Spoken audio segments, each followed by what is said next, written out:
What do these things have in common? National stripping prisoners of the right to vote, Winston Peters ramping up anti-trans rhetoric, act cutting equal pay.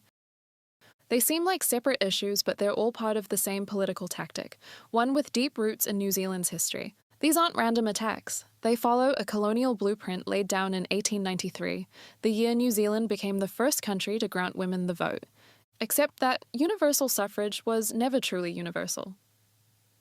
To say all women can vote, the state had to quietly shorten who legally counted as a woman, not just in terms of gender, but in terms of race, class, conformity, ability, and citizenship.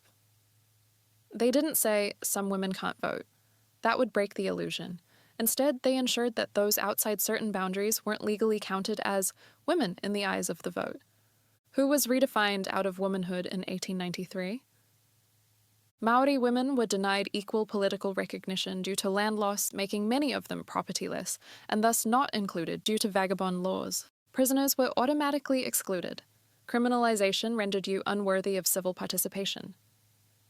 Migrant women, especially from China or the Pacific, were legally classified as aliens, not only foreign, but not fully human in the colonial imagination. That excluded them from voting, regardless of how long they'd lived or worked in Aotearoa. Disabled women, particularly those considered mentally unfit, were stripped of rights under asylum and guardianship laws, a deeply ableist system that equated deviation from settler norms with political incapacity.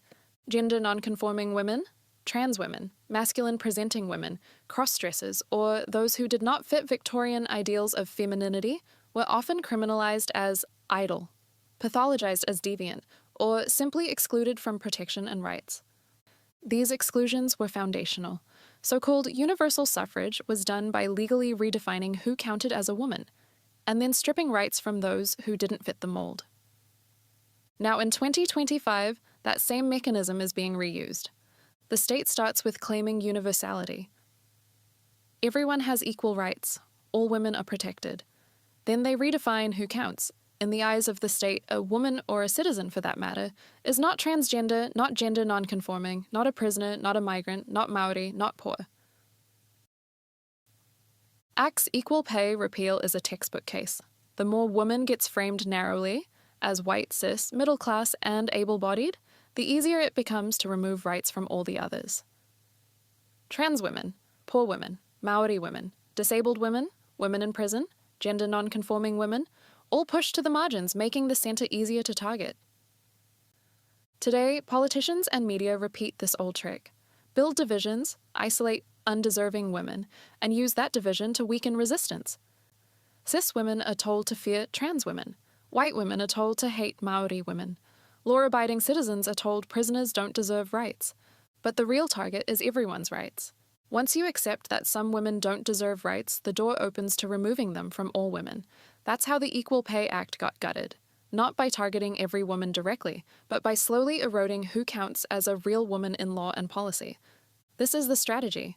Dehumanize, divide, disempower, repeat.